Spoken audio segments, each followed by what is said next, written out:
partway through the next page. We'll see how far we get. Delighted that everyone is here. And who needs copies left over from the material review? I have. Is there anything new last week? Because I wasn't. Share a couple right now. The translation copy that you should take you all the way through 2B, which there's no way that we're going to make our way all the way through 2B. We didn't get the translation copy. You gave that out last week, right? Right? I don't Okay. know that. All right. I think. So if it has. Translation is in the packet. I have it. That's it. That's it. I have it. All right. I have your copy. I don't. Well, you'll share. It says 2A on the top and then has Gamliel the second in the upper right-hand corner. No? Do you have another one? Sure. I've got plenty here. In fact, I realized that I made copies and I went back and I made more copies. Bad thing. Oh, we can pass it around. Just roll. Okay. Here, Joe. Oh, now we're too much. Far away for me to see it. Does anybody need any else? I'm good. Now, I know that we lost some people due to choir tonight, but I guess I'm also here we have a few more. Great. Hard on Tuesday. I remember you said that on Thursday night that Tuesday was harder. Thanks for I just did Thanks half of yoga. Was that? Just the yo part. I just did half of yoga. So it's going to be Yomud. It's going to be my class tonight, Yomud. I guess that's better than Tolga. Talmud and, yeah, Or Tolga. whatever. It's body, mind, body, mind. Roberta has your site, so if we can ask everyone to stay for Minion, that would be very helpful. Why don't we, just in terms of if anybody has a particular time that they need to leave by, shall we say we'll go till 8:30, 8:40, and then Sure. is that all right? And then that way we'll be out of here by 9. Is that sufficient? No, I was just saying, I didn't bring the paper, she was asking. Okay, I have yeah. Okay, there we are. Okay, does anybody need any papers? We're good. Okay. Do we need to look at the Hebrew sheet? I have the next Hebrew sheet here. And I also have there's the Hebrew sheet, and that was my colored Hebrew sheet, but you can have that. Okay, you're good? Absolutely, thank you. Okay. And then when the time comes, I have the next Hebrew sheet. Well, more so the next Aramaic sheet when we get there. Okay, so who'd like to summarize what we looked at last time? Okay. Or to put in perspective, what kind of questions are we looking to answer with our review of text in this particular section? Just to give us the context of our discussion.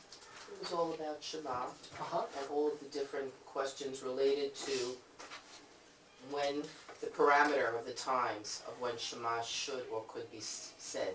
Mm-hmm. And then it was interesting that it came up that this was the first time that Shema is even mentioned Mm-hmm. altogether.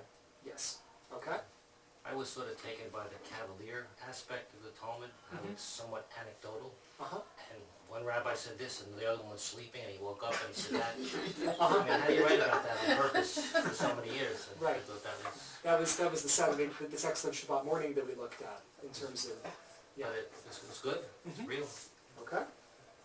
So should I wake you up if you fall asleep? I didn't fall asleep. Well, just wake up and tell us what's on your mind. We'll That's write right. it down. It'll be just as valid as anything else. Is there a Robert, lot you of don't want to discussion too much about exercise, times you? and things because there was no good way to measure time? That's part of where this starts. And I think that the question more so than is there a lot of discussion about time is why is there a discussion about time?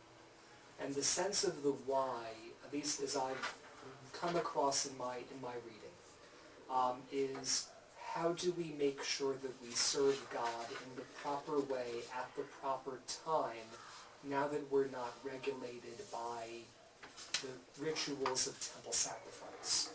So now that we're on our own, so to speak, how do we maintain that we have control over what it is that God wants us to do? Because what God wanted us to do was in the Torah. speaking in the rabbinic mindset here. So without having the temple, and without having ritual sacrifice, Without having a clock, right. there was no artificial way of keeping time. Just So it was all by how many stars, and whether they were little stars or big stars. And that would depend on where you were on the earth. And that's part of what we're going to get into right now. Because how the conversation now goes, I mean, the question is not only what is Shema, the question is what is evening? And the question is, when does evening actually begin? And we won't get to it at all in this particular section, but there's a question in terms of, a bit later on, in terms of the difference between what's called Bein Hashmashot, between the suns, twilight, and Seit HaKochavim, the time in which stars appear.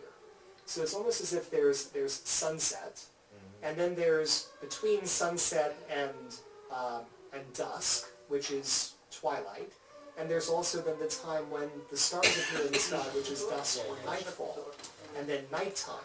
But what exactly is this concept of evening?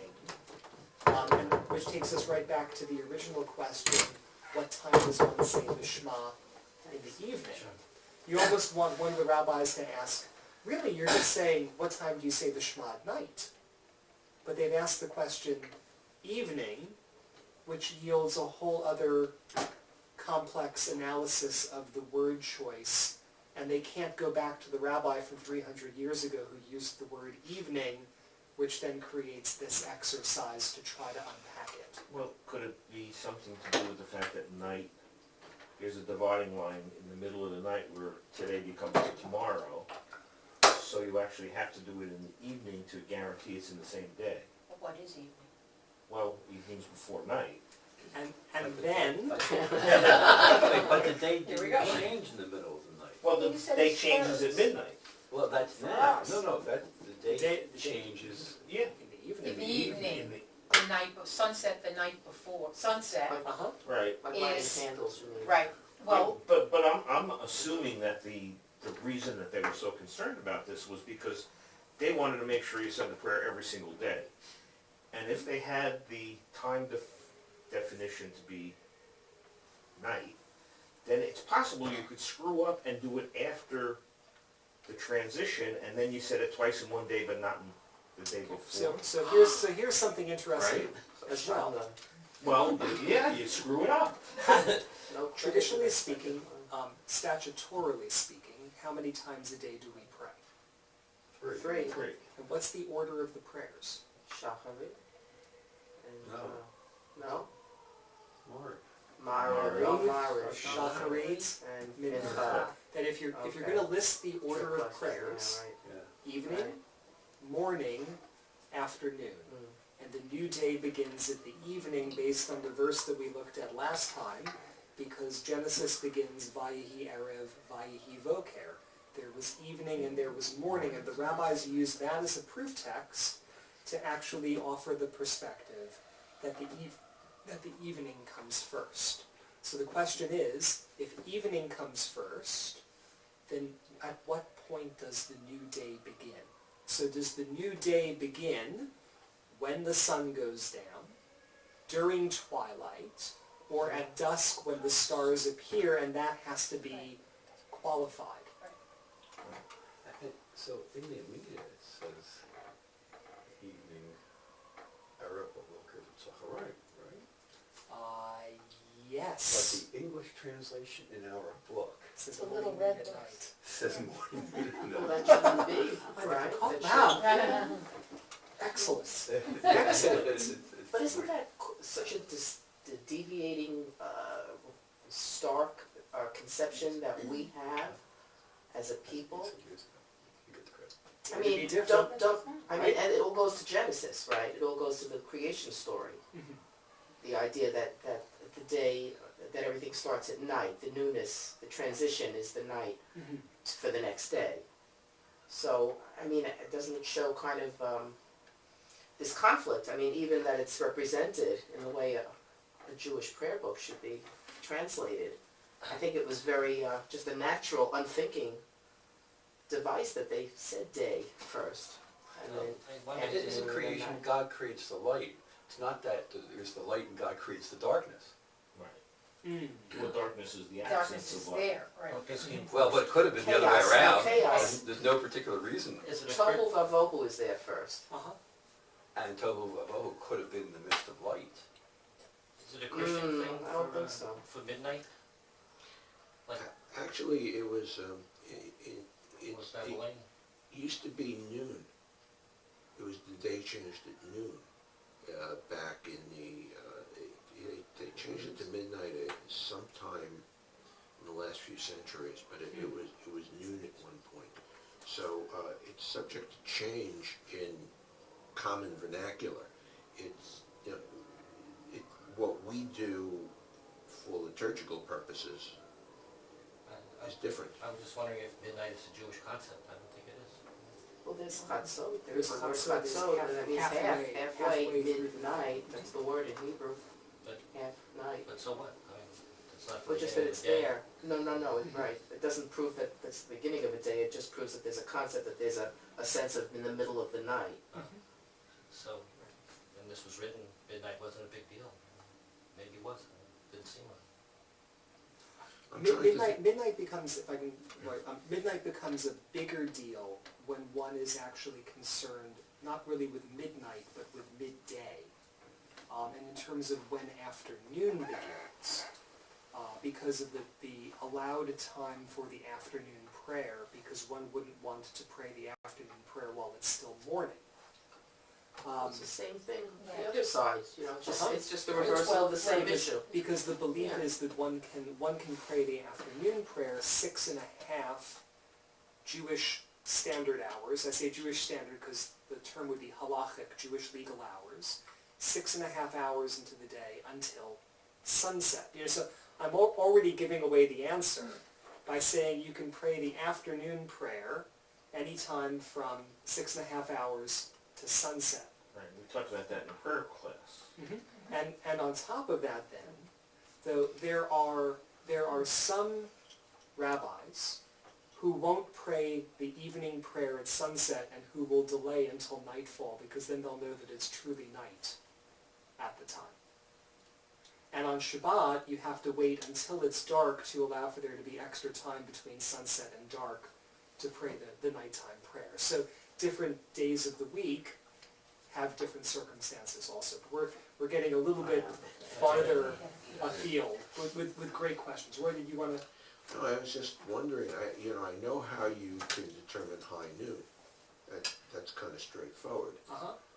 But midnight's another story. Mm. Frankly, I don't know how you would do it.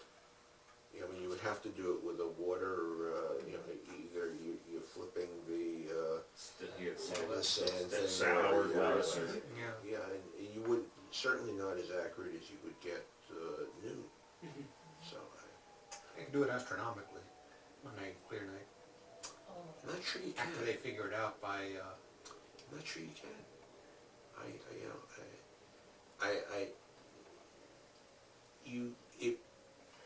You can determine high noon from the sun. Right, but the absence of sun, you Right, can't. how do you do it? How do you do it? You can't do it with There's the no stars. one star because yet, the- because the stars move, and yeah, so there's no the, one thing that you sidereal can time measure and is say, when this thing difficult goes to over the, calculate. Yeah. the apex of whatever the curve, it's not. There's nothing that you can measure that. Hmm. Okay. So anyway, Okay. So how's the Talmud? Yeah, well, no, but this is all actually exceptionally helpful, and the reason why it's helpful is because it's just an exercise in thinking through the littlest terms and the implication of using those terms, and that's, I mean, the word Talmud means a form of study. It has lamed, mem, dalet, limud, to study or to learn. This was an exercise. We can say that there's some element of politics or some element of control, but it's also meant as an exercise of learning. And to see the different arguments and viewpoints that come from different perspectives in different times, this is part of it. It's the trading of the ideas. Are you sure it means this? Because over here I have this verse, and if I'm trying to reconcile what God wants me to do, and I have this verse and that verse, how do I bring them together? Or with what perspective are they being shared that informs how we understand what our practice actually is? So it is as complex and as detailed as everyone in this room is actually allowing it to be. Okay, so where we left off was that we're trying to figure out, we have these priests, right? Or the example that we're given from the 3rd century text, the Mishnah, is that we have priests, and the priests are coming in and they're eating what we call truma. They're part of the crop, they're eating what's left for them after the ritual sacrifices have taken place. And there's a problem. The problem is, the priests, because they've handled ritual sacrifice, have come in contact with death. And because they've come in contact with death, they are what we call tameh. They are unclean, ritually, in a state of ritual uncleanliness. I don't know about you, but if I were working in the abattoir, I would want to take a bath before I ate dinner. Okay? And if we want to think it's not the same thing as being dirty, it's being ritually unfit to partake in holy events, such as eating at one's table. That's a better way of describing it. So the Torah gives us some provisions as to when these priests are supposed to immerse themselves, to re-enter a state of ritual purity, and we're told that that has something to do with nighttime. And that's going to help us try to clarify, because if the priests are doing this at a particular time, then that must also be the time that Shema is being recited as well, or the first time or the first moment in the evening when Shema can be recited. There's also a discussion, as we looked at last time, that the rabbis are having a bit of an effort to try to understand why is it that evening is mentioned first and then morning is mentioned second, when there are other examples where morning is mentioned first and evening is mentioned second, and they're trying to figure out which really came first. It's kind of a chicken and the egg comment, and the way they resolve that is to say, well, here we start with evening, we go to morning, we go back to evening, and there he starts with morning and he goes back to evening, so it doesn't really matter what order you talk about it, but evening's more important because here it is being dealt with first. That was essentially the conclusion. So then, we try to get back to the matter at hand. So where we are on your sheet on 2A is looking at where it says, Amar Mar. Okay? The master said.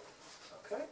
Amar Mar, and now, so when we have the expression Amar Mar, it means Mr. said. Okay? Now there was a rabbi named Mar, but that's not what is being said here. Amar Mar means, the guy upstairs in the Mishnah, a few generations ago, this is what he said. I'm sorry. Okay? Is that findable in here? Yes, now on that page, on that is on page, yes, page 9, and it's the second paragraph on page 9.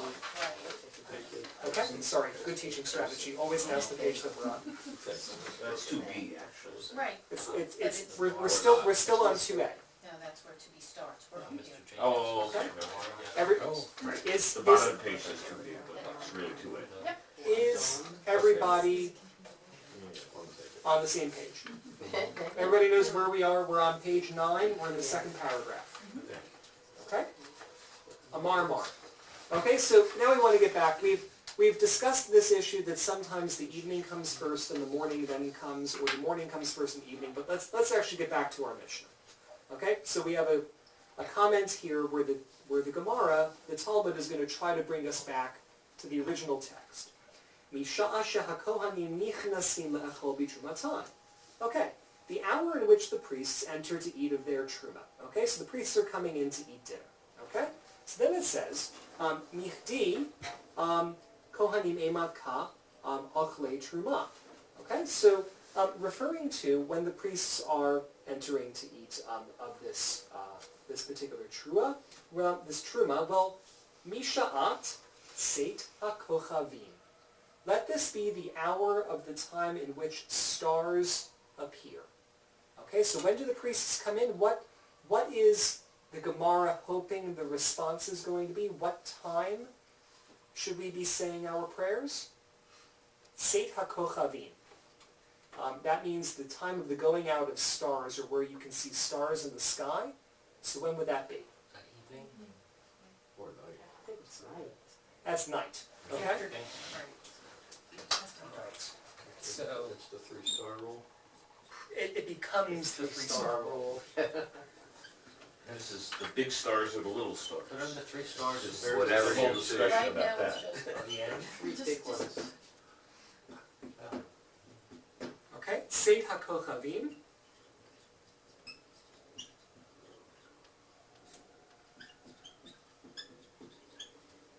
I'm going to classify that as dusk.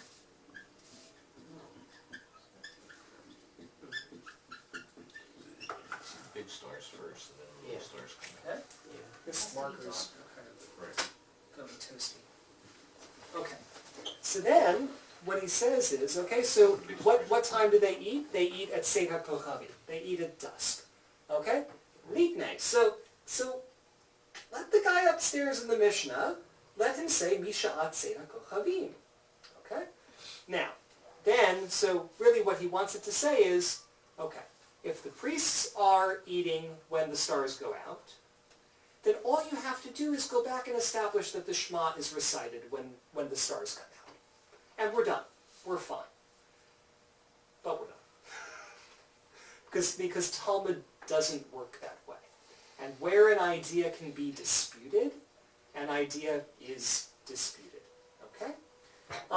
Milta, it says, okay, so now we're in the next paragraph. Milta agav orche, kamash malan. Okay, kohanim emat ka'achli bidruma, misha'at seder kochavi. Okay, well, we're going to try to learn, now what he's saying is, well, actually, let's learn more about this. This is a very simplistic way of saying this. Okay? Rather than focus on whether this has anything to do with the Shema, let's now unpack what happens when the priests eat their truma. So you think you're talking about the Shema, but really what he wants to interrupt and do is teach you about the priests eating truma. Because if you have the background of priests eating truma, then by logic you'll be able to deduce what time you say the Shema. But he wants to walk you through that. All good so far? I just have a quick- Yeah. Yes. Okay. Can I Is say it one person who we think wrote that portion, or? We know that there is there's a rabbi named, I believe it's Rab Ashi, and who was a contemporary of Ravina, if I'm not mistaken, beyond the 6th century of the Amoraim, of the Talmudic rabbis, Of course. who was, after approximately 500 CE, who's responsible for redacting the whole of the Talmud. I can't tell you with any authority that that's who's speaking, Okay. but there is a sense of that there is an editor, and the best way that we express it is by saying, the Gemara says. Okay. But we are never introduced to who our commentator or who our connector actually is in these passages. Right, Okay. Amar is a person? Well, that's Now, the Amar, thing. Amar Mar is an expression which says, so it was said above Okay. from Avodat. Mr. Mr. in the Mishnah, Okay. okay? But Mr. in the Mishnah doesn't get a name. sort of But Rabbi generic. Gamliel gets a name, and So, Rabbi yeah. uh, Chaim Well, whatever which gets a name, but which could also be the politics of the Talmud. That what does it mean for a certain rabbi to be named and for his opinion to be held? And what does it mean sometimes for there to be, if you can't resolve it from the Mishnah and you bring a Baraita, something outside of the corpus of your tradition, to try to resolve your matter, what exactly are you doing by, I will use the word, by trumping the authority of your previously established text? So that's also the layered nature of this particular text that then increases its complexity even further. Okay? So the rabbi from the Mishnah, okay? So perhaps what we're going to try to do now is we're going to try to figure out what time the Kohanim are going to eat of their truma, misha'at seder kochavim. Okay, the time in which the stars appear or dusk. Okay, so v'ha kamash malan. Okay, now, so how is this so? Well, we're going to introduce a principle here, and the principle that we're introducing is 3 words. It's dechapra la ma'akva. And the translation offers us that, it says here in the explanation, failure to bring an atonement offering does not prevent a priest from eating teruma. Again, failure. Failure to bring an atonement offering, okay, does not prevent a priest from eating teruma. Okay, now what does that mean? Yeah. Okay, so kapara, Oh. okay, like Yom Kippur, Day of Atonement, okay? La ma'achva, okay, so not bringing this Kippur, okay, so think about it, the priest is ritually impure, okay? He's done his sacrifices. If he brings an atonement sacrifice, and that's sacrificed on his behalf, he can be cleansed of his impurity. He then becomes holy again. You're not, okay? What could it be? It's dirty. It's trying to use the biblical understanding of sacrifice to try to help us understand the rabbinic situation here. Okay, so. Because in the Torah, don't remember that when you were unclean, you had to leave for a couple of hours and come back. Absolutely right. You couldn't rush that. So this must be some special soap. Yeah. I would think that you're quite yes. Okay. Okay. It says, and the sun set, and it is purified. So the setting sun causes the purification? Ah. Okay, but that's so yes, reading ahead, but Always reads the ending. okay. So I'm going to Aramaic now. Oh, I see. I see the Okay. halacha here. Essentially, the simple way of what he's saying is, it's not a matter of whether the priest purifies himself or not. It has something else to do. So the question is not whether the priest becomes pure, it's whether something larger has happened that automatically changes his ritual state, which is The day starts. nightfall. Because the day starts anew. Uh-huh. And he so starts therefore it's clean. kind of like It's a a clean new day. slate. So if we then, It's a what new he then year. does, Kidatanya, as it is taught, okay? Oh, Uva hashemesh v'taher. Now, Uva hashemesh v'taher, if you look on the Hebrew page, now, you have actually in the English translation, Leviticus chapter 22, verses 6 and 7. And if you were to look on the Talmud page, you see a little gimel. Yep. Gimel takes us over to the right-hand column to something called Torah or Hashalem, which is the list of where all the biblical verses that are quoted in the Talmud actually appear biblically. And it says, V'val hashemesh v'taher, v'achar yochal min hakodashim ki lachmo hu. And it says, Vayikra 22, verse 7. Okay? Now, the fullness of this says, a soul that touches any such thing shall be unclean until the evening, and may not eat of the holy things unless he bathes his flesh in water. And when the sun is down, he shall be clean. And afterward he may eat of the holy things because it is considered his bread. So what's the key here? What they've quoted for us. Uva hashemesh v'taher. Dechapra lama akva.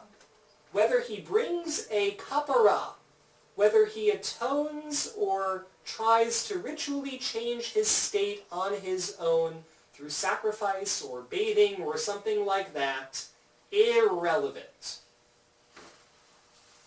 Because when the sun is down, he shall be clean. We've proven, biblically, that it has nothing to do with atonement, because Leviticus tells me the sun goes down and he becomes clean, he can eat his food. So if we're then, I'm trying to make it make sense in my mind too.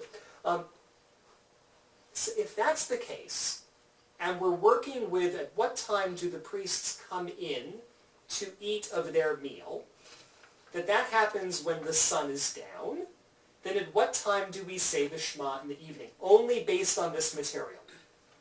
When the sun is down. Okay? So far so good? Yep. Okay. It's very tenuous, but. Yeah, well, but this But is... It's consistent. It's building a logic puzzle. Yeah, I mean, it's internally consistent, so that's all you have to do. Weren't we concerned before the sun issue here from Leviticus, weren't we first concerning ourselves with whether or not the Kohen actually had a truma to sacrifice? Or whether or not he could say the bracha, say Shema, without giving a sacrifice? Wasn't that the first issue that we were discussing? If they don't have a truma to give, then I thought that was the first pending issue as to how that relates to saying Shema, when Shema is said, if they don't have a sacrifice to give. Wasn't that the first thing here? And then that slipped by us, and then we went to another way of looking at it? I thought Maybe. it meant that because this is the way it used to be done in the past, we're gonna carry it forward. It's just a Like sort of reference circular. point Which is the way Without we the used to do it in sacrifice. the past? Which is the way? when the priests The were in past there. is the sacrifice way. Are we trying to determine when the priest can say the Shema? Or when, I don't think so. Priest No, can no, say we've gone it's through when- it's when they we eat. say the Shema. Right. So therefore, if the truma is available or not, it's That's- not crucial, because it's only important that the truma is available to clean the priest, but since that's not our situation, that doesn't become the impediment. Well, the priest should know what they were doing when they were doing it, so. That's right. For example. But we're figuring out the why, having the truma there Right. for us Right, is not right. significant. It's Right. only significant for the priest who has to cleanse himself. Because we get our cue from the priest, and the priest gets his cue Yeah. from the truma. Exactly. Yeah. And But I didn't think they always had a truma to give, that was the issue that I But think, at the same time, you know? all they're trying to do is to say, essentially, we're using truma on the basis of timing, and when the timing occurred, rather than truma on the basis of what truma was.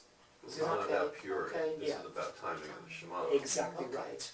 Probably some other places they start talking about Right. purity. Mhm. Oh, they Right. do. Well, plenty of.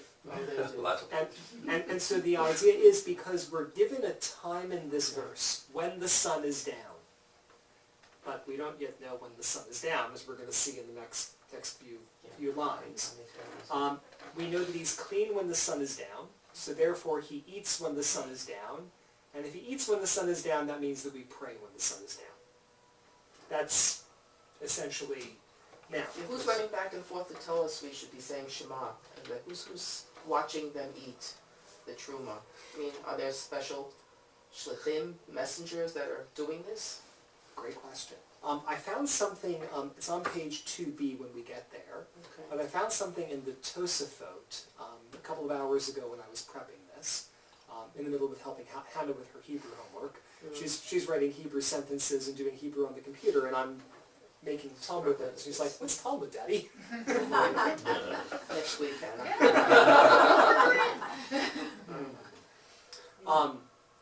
Yeah. Anyway,